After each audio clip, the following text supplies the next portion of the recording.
Inside for Alex Russell. Roach looking for space to turn. He's ridden one tackle. He's ridden the second too from Graham Coughlin.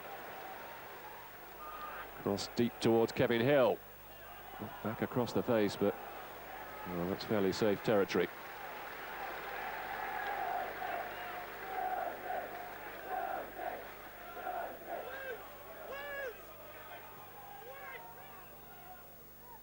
Roach looking to turn. He's got away from Coughlin. Neville Roach with a chance, and Lario having to make a save. Well, he spread himself well then, Romain Lario, and he needed to as well. Almost squeezing under his body from Neville Roach, who turned his defender and got into a very good position. That's probably the best chance we've seen so far.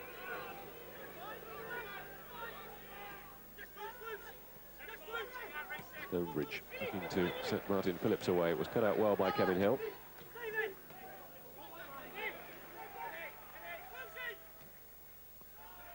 Well, forward towards Evans, who got a thump in the back from Stephen Woods. There's Wetherick with the free kick. Left-footed, floated in towards David Frio, who got a good header in across the goal. It was hooked away in the end by Kevin Hill. Yeah, they're putting the ball into the danger area.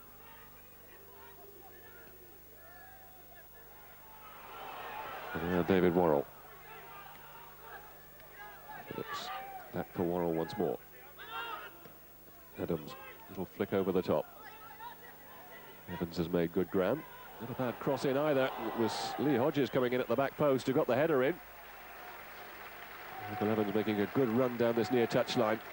Good cross in, and Hodges coming in at the back post. And a challenge from Martin McNeil, but he managed to get the header in.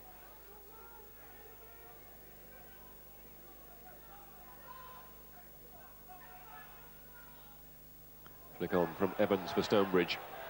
There's Phillips to his right, might try the shot himself. A good effort too, and a good save from Kevin Dearden. Well, Ian Stonebridge deciding to chance his arm. Just creating a little bit of space for himself. He struck it well. Good height for the goalkeeper.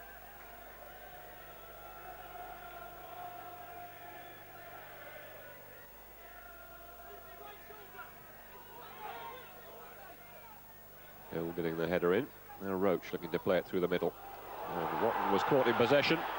Brandon went down. And the free kick has been given. I think it was an offence that merited a card, despite the Torquay fans' appeals for Watton to be sent off. Russell's going to take the free kick quickly. Lario was across, and I think he probably just about had his corner covered.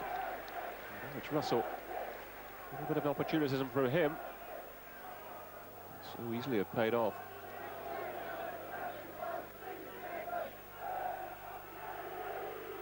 Roach. Getting a fair amount of booing now from the Argyle fans behind that goal. Now Alex Russell. Chipped in towards David Graham, got a good flick.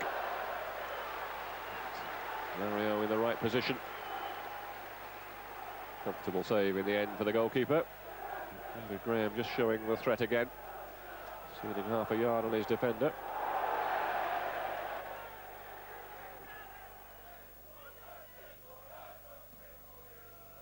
Rio getting it forward. Woosley underneath it. Brandon. Back for Tully. Not a great ball for Brandon. Now Hodges finding Michael Evans. Phillips away to his right. Evans and Stonebridge in the middle. Frio is arriving. It's aimed in towards David Frio. And, well, that was a good opportunity. Frio arrived late in the box. It was a good cross in. Eventually missing the target, but not by very much. And trying to get the ball off him. This is Steve Adams. Chance to deliver a decent cross. Well, he had it, but Bobby Herrera was there to put it away for another corner.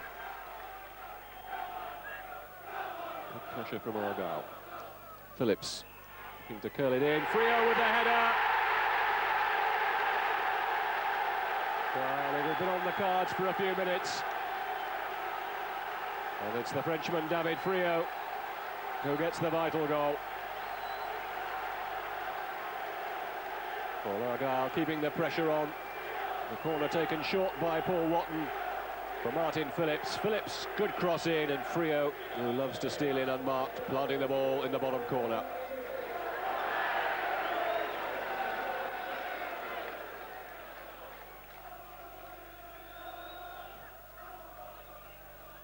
Kevin Hill inside for David Graham. Williams and Brandon in the box. Russell arriving as well. Herrera with the cross.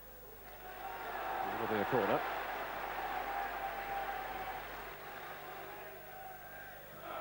David Graham then with the corner. And the header coming in from David Woosley. Not a bad effort either.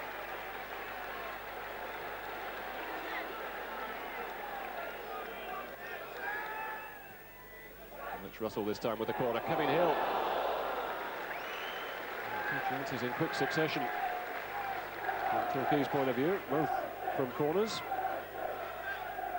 Kevin Hill on that occasion getting up above the defenders, sending his header just wide.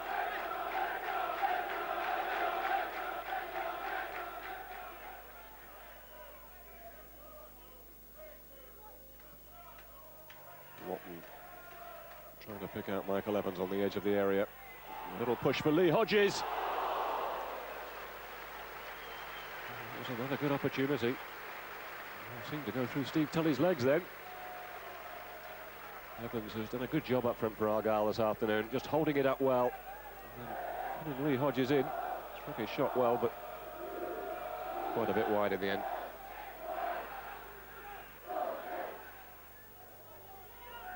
Usually hitting it long towards Effian Williams. Alex Russell. Brandon with a little flick on. Towards Russell once more. He's got it wide for Tully. Brandon making a run to the near post. Goes towards the far, and David Graham instead. Effian Williams is in there. Can't get a shot in. And that's because Graham Coughlin is down to block it. Argyle's defence holding up firm then. Still the pressure on though. Russell with the cross. Larios coming for it. He's lost it this time, but he'll get it at the second attempt.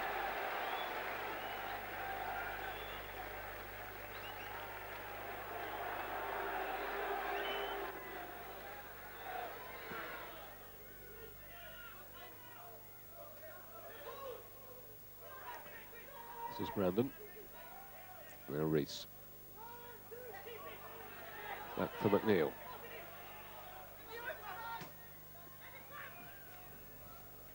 Coughlin up with a header. It'll come for Chris Brandon. Now David Graham.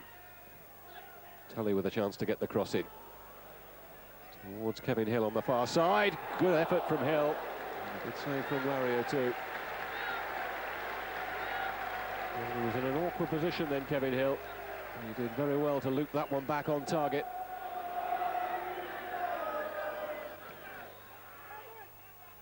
Back for Bez Weatherick.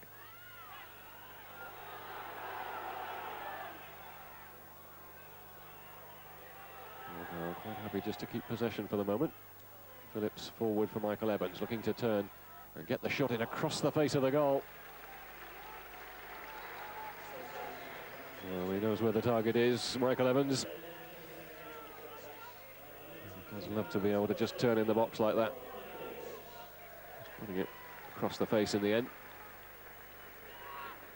Wasn't pretty to watch as far as from Plymouth was concerned. We had a 15-minute spell when we scored the goal. I thought we played very well, but we looked very, very stodgy and disjointed today, and I think it may be something to do with a couple of players coming back from long-term injuries and obviously not having a game for 12 days. And, you know, David Friot again coming back into the side, getting that vital goal. He doesn't like to sort of pop up in those sort of areas. Well, we give him that option. When Adams plays in the midfield, he gets that option. He gets the option to go and support at times when we get round the box. And as you say, he hasn't scored with his feet yet for Plymouth Argyle. They've all been way ahead. I thought we were quite solid. I think Evans is a handful. I think he'll cause a lot of teams in our division a lot of problems, and he was a problem for us today. But I thought we'd handled the balls that he flicked on quite well, and I thought we were reasonably comfortable. In the first half we played some good football, got in some good positions, put some good balls in, but we've got the one thing probably that we're missing at the moment is just that little bit of thrust inside that 18-yard box, and to finish those moves off and finish those chances off, and we're not doing that. First blood to Argyle then. They're back in action against Swansea at Home Park on Tuesday. Torquay with that trip to White Hart Lane to look forward to later in the week. Well, after the build-up to Torquay's Worthington Cup tie at Tottenham this Thursday. A fortnight ago, Robin Stubbs took us back to that great FA Cup tie between the clubs in 1965. And this week, fantastic memories of 1987. Cyril Knowles, Ozzy Ardiles and a certain Derek Dawkins. It was one of the most memorable nights in Torquay's history. A capacity 5,000 crowd seeing David Pleat's multi-million-pound All-Stars humbled at Plainmoor. The only goal of the first leg tie scored by the man they called the Dude, Derek Dawkins. We knew that Tottenham were a great side, but we all had to work together, and if we did it together, we'll win with a chance. One of Torquay's players still has plenty of memories of the night United took on and beat a side worth millions. Jim McNichol, part of a rock-solid defence against the likes of Ozzy Ardiles and Chris Waddle. It was a good night because, I mean, obviously we had a full house and we didn't normally get that at Torquay. It was usually a couple of thousand or whatever, but I think we had 5,000 there. Seemed a little bit more, but we had 5,000. And playing against Tottenham, they had Ray Clements, Ozzy Ardiles, Richard Gough, Chris Waddle. They had a good international side. I think the first 10-15 minutes we didn't get much of the ball, but then we gradually grew in confidence. And I remember finishing the first half very well.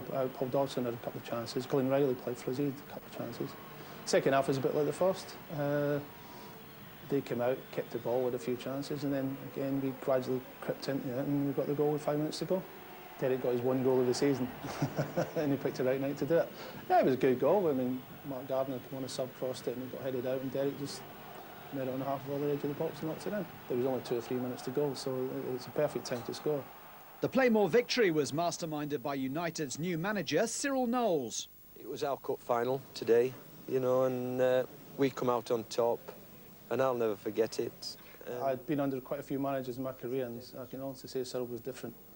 Gritty Yorkshireman, as he used to go as southern softies, which, I mean, I'm 200 miles further north in Yorkshire when I come from, but yeah, he did bring that physical presence into the side, which, to be honest, I do think you need in the 3rd division, or 4th division as it was then. And but he also had some good players. He brought Paul Dobson in, who could score a lot of goals. And he also, Lee Sharp made his debut that year. Sadly, United couldn't complete the fairy tale at White Hart Lane. Their 1-goal advantage wiped out by a double strike from Nico Klassen and David Cole's own goal. Very rarely do you find a 3rd or 4th division team gets a Premiership side over 2 legs. They might have one game they'll be good, but the second game usually finds them out. And it was basically the same with us. We did the usual team talk. We travelled up before. We did the usual team talk of not conceding a goal early on, which we did after 2 or 3 minutes, I think. And then it was very difficult then to score the game. But again, we had some chances. Paul Dobson had a couple of chances, And to be fair on the night, I thought we played very well. After playing at Wembley with Torquay and helping Exeter win the 4th Division Championship in 1990, McNichol now runs a pub in Ashburton. Plenty of chat across the pumps about local football and the day United embarrassed Pleat & Co. Yes, what a great night that was. Coverage of Tottenham Torquay 2001 at 11:30 on Thursday evening. Roy's boys saved their best for the Cup. Just ask Bournemouth.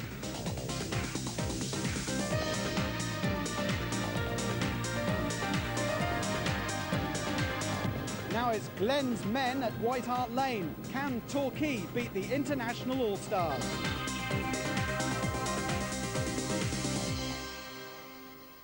Yes, good evening from North London and this eagerly anticipated Worthington Cup second round tie between Tottenham and Torquay.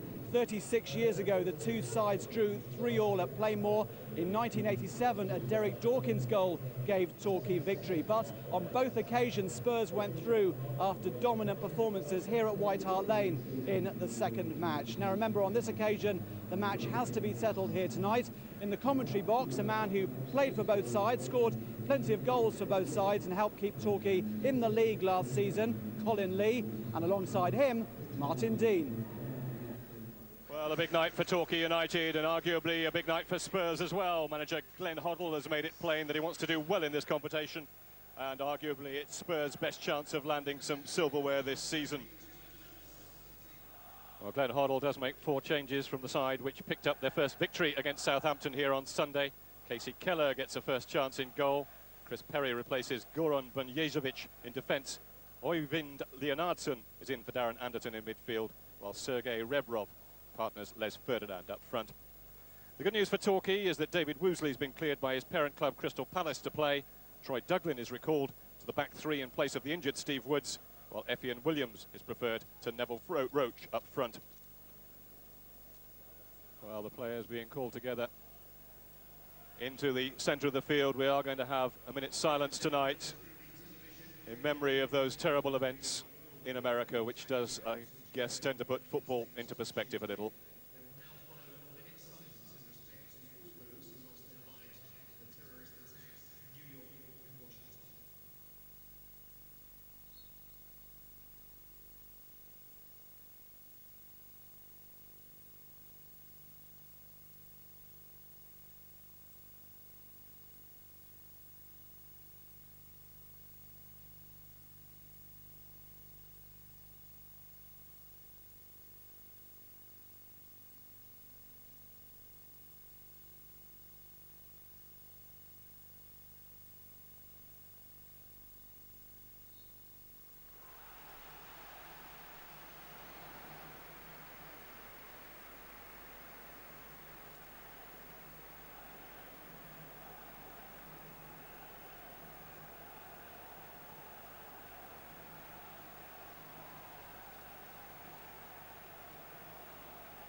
So it will be Spurs who will get this Worthington Cup second round tie underway. This is the 3rd time that these two teams have met in this competition. And Torquay have 1 victory to Spurs' 2. Torquay's coming, unfortunately, in one that didn't count. The first leg of a second round tie. And Derek Dawkins got their winner back in 1988. Lost the return here at White Hart Lane. They'll be hoping for better luck this time. Christian Ziege getting an early shot in. And an early touch for Kevin Dearden. Couldn't prevent the corner, though. Kevin Dearden back at White Hart Lane, his old stomping ground, and Christian Ziege taking the opportunity to get the first shot of the game in. Will certainly have done Kevin Dearden a little bit of good to have got a first touch. The header away by McNeil. That will drift out for the goal kick.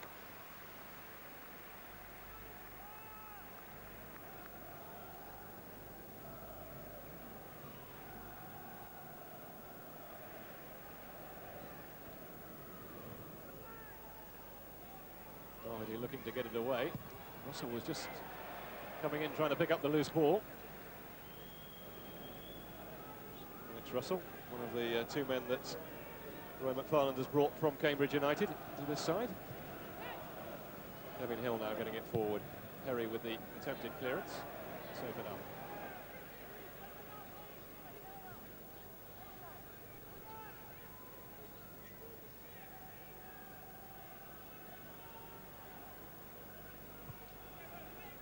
Taken towards David Graham. Not able to get on the end of it on that time, but he is such a busy little player. I know it's one of the reasons why you brought him down, isn't it, Colin? Yeah, David did very well for me in the short time I was at Torquay and scored 2 vital goals in the final game. And, you know, it wasn't surprising that Mike Bateson elected to keep him. I think he can become a very good player for Torquay and score a lot of goals for them. And he's had a lively start to this game. Jason Rees just playing it back for David Woosley. And now Tully down the line, cut out by Ledley King. Tully in again very quickly with the challenge.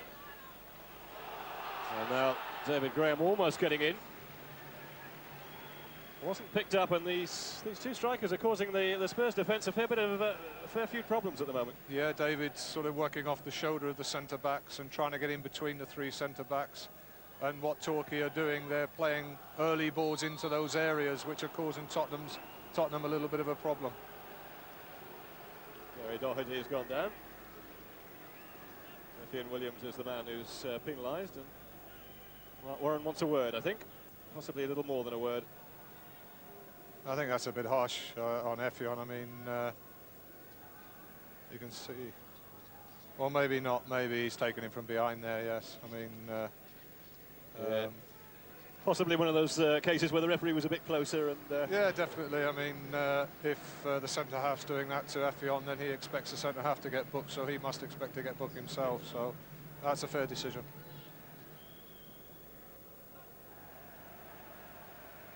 Glenn Hoddle.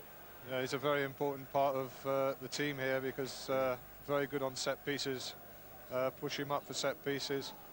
And Glenn won't like to see that because they've got a very, very important game coming up on Sunday against Chelsea. So, you know, it looks as if he's going to be added to the injury list. Well, I don't know whether he's on the phone to the casualty department. I suspect it's down to John Gorman to suggest that the replacement, who I think will probably be the Yugoslavian Goran Bunjesevic. I had a feeling that he might come on tonight. I'll leave that one to you. Free kick, meanwhile, aimed in towards Ferdinand. And Torquay getting it away through Troy Duglin. Davis trying to get it forward. Rees doing the tidying up.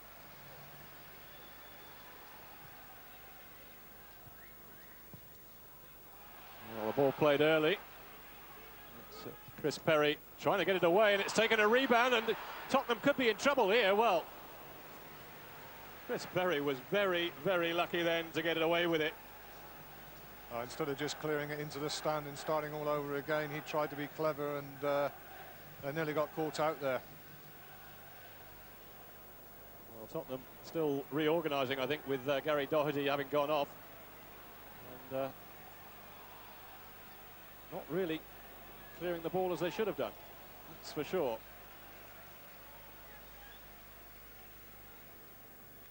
Well, at the moment, they haven't sent on the replacement, but I think they're about to. It's going to be Bunjesevic.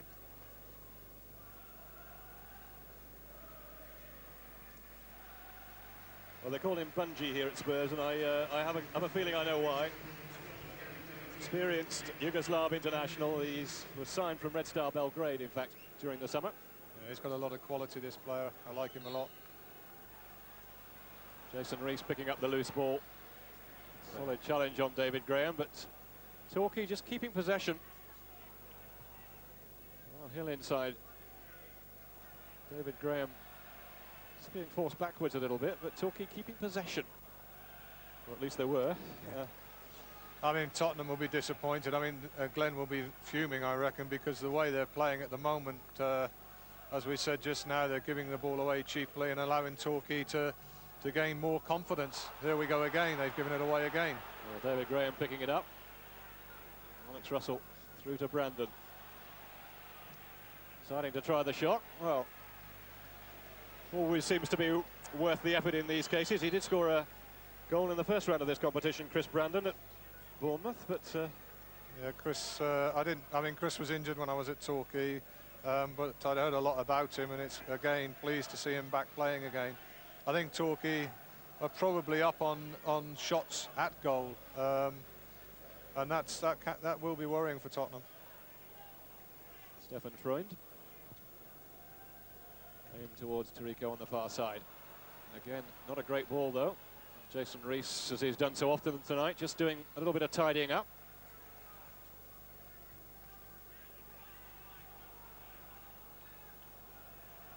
Bunjesevic will bring it forward. A little bit of space for Stefan Freund. This is Leonardson. He's got Ferdinand away to the right, and there a much better opportunity from Spurs' point of view. Ferdinand getting the shot in.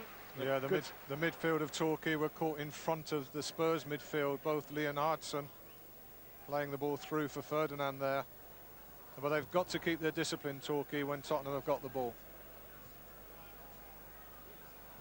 Well, just a slight sign of lapse in concentration, but to be honest, the way Torquay have gone about their business so far, it won't be too much to give Roy McFarlane any cause for concern. He'll be pleased with the way his side have settled into this one. And as Colin says, if they can keep this going, then the pressure is going to mount on Spurs.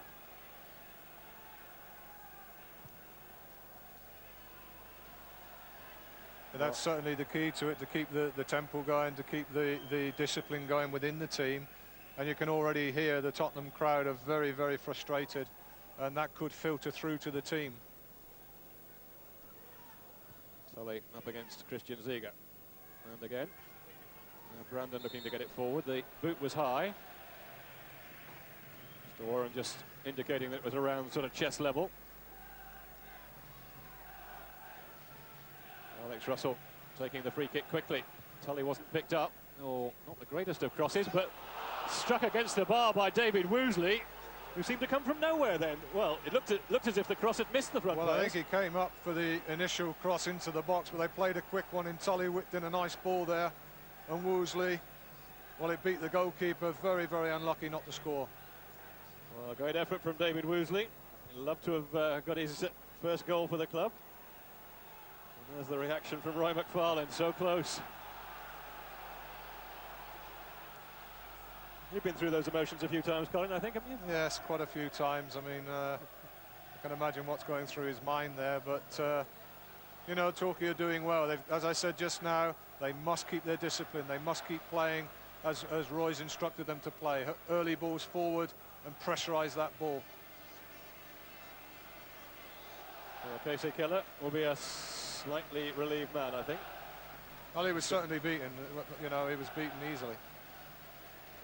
Quarter of an hour left in this first half. And if anything, you'd have to say it's Spurs who are hanging on at the moment.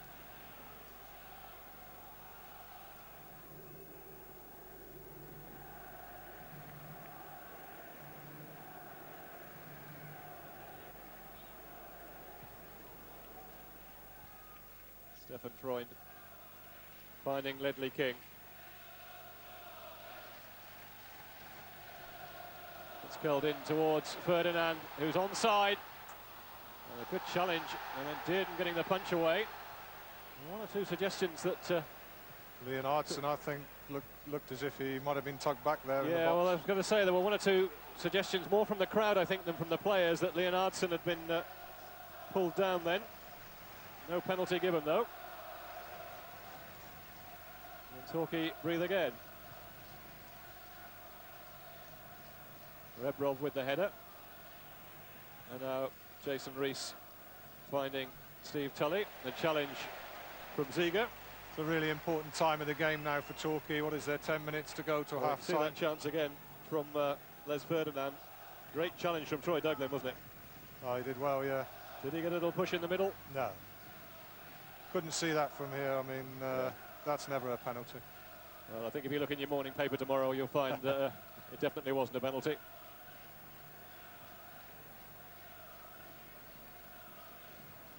As I say, it's a very important part of the game now with 10 minutes to go to half-time. If Torquay can just hang on to the 0-0 at half-time, give them a big lift for the second half. A reminder, of course, that this tie has to be settled tonight. There will be extra time and penalties if it isn't settled within the 90 minutes. And I understand from Roy McFarlane that they've made no great plans for penalties.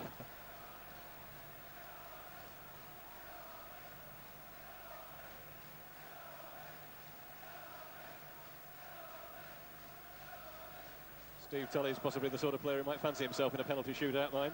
Yeah, I think he would. Yeah, he's got a lot of confidence, Steve. I'm sure he would fancy going up and taking one. A long way to go before we get to that situation. Chris Perry looking for Rebrov. And now the ball coming through for Simon Davis. Now, was there a handball in there? Well, it didn't matter anyway because he didn't bring it under control, but Mark Warren just looked to his assistant on the far side there. Look, oh, well, off the chest, I think. It's a good save in the end. I think that's what Torquay have got to be careful about, that their midfield are not caught in advance of Tottenham's midfield, because Leonardson and Davis can certainly get forward. And with Freud just sitting in there, it gives them the protection to get forward, and they're causing Torquay a little bit of a problem. They're playing wider apart now, and as you can see, Leonardson now getting on the ball in the wide area. Tarico has got into a forward position. We'll have to get back now.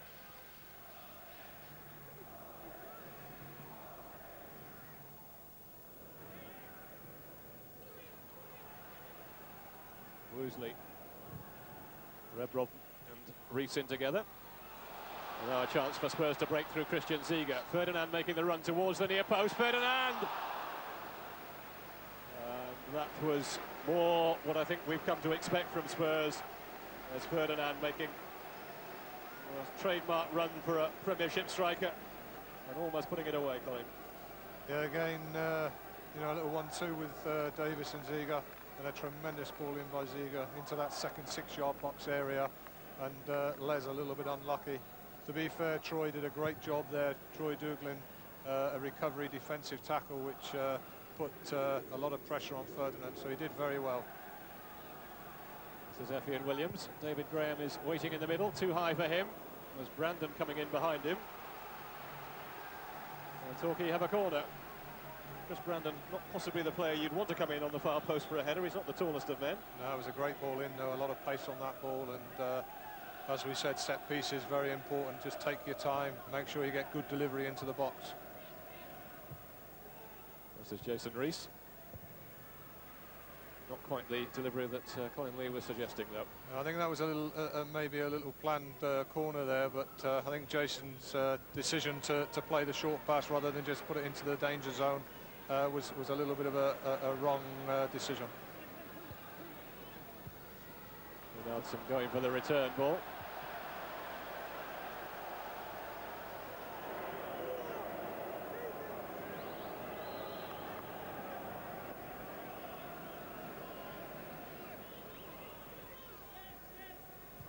Freund looking to get Tarico through. He's made a good run forward. And the cross a little disappointing. Well, there's David Graham back there helping the defence and did a great job on Tarico. I mean, he forced him to try and put in an early cross, and it was easy for the goalkeeper to take.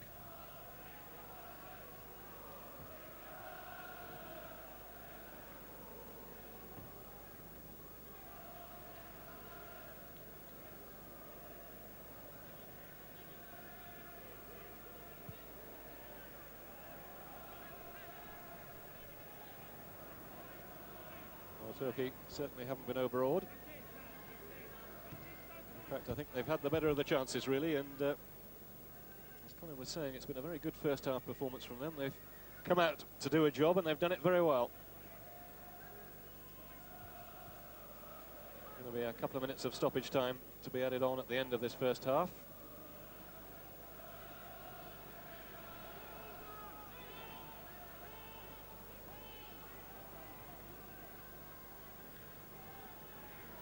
And Torquay will just want to keep a clean sheet at this stage, keep doing what they're doing.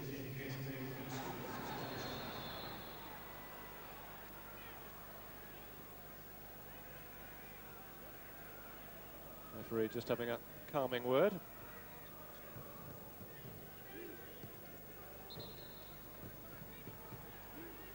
Spurs have the free kick. Quickly taken. Tarico.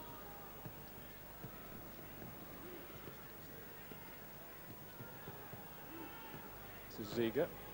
Spurs being forced to play it square. Now Ziege looking to deliver into the middle. It's come for Ferdinand. Couldn't quite pull the trigger. Now Rebrov. It's a great tackle by Kevin Hill there. I mean, he left his man on the far post, but made sure that Ferdinand didn't get a strike in. It was a great saving tackle there by Kevin. Rebrov putting it all over the top. It's Ferdinand, of course, who had the better chance, though. It wouldn't surprise me at all if the introduction of Terry Sheringham might come at half-time, because he might be the brains behind the way that Tottenham can possibly unlock Torquay United. But I think Torquay have done tremendous this half. I think they've gone about their business in a very, very positive way. And there is the half-time whistle. Glenn Hoddle will have much food for thought, I think, as he goes into the dressing room. David Woosley coming closest to breaking the deadlock with that tremendous shot against the underside of the bar. And Torquay, as Colin was saying, giving as good as they got in this first half. We've got an intriguing second period to come, and who knows, we might even be in for extra time. Half-time, though, here at White Hart Lane. It's Torquay United drawing 0-0 with Tottenham Hotspur. Join us again after the break.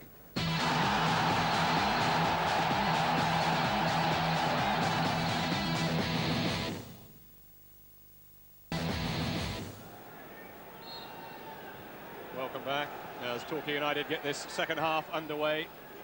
No goals at White Hart Lane at the moment, but a significant change in the Spurs lineup at the start of this second half.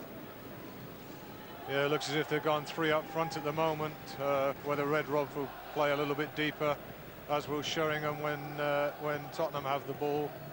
But at the moment, it looks as if they're going to play with 3 up there. Well, Teddy Sheringham is the man who's come on, and he's replaced Øyvind Leonardsen.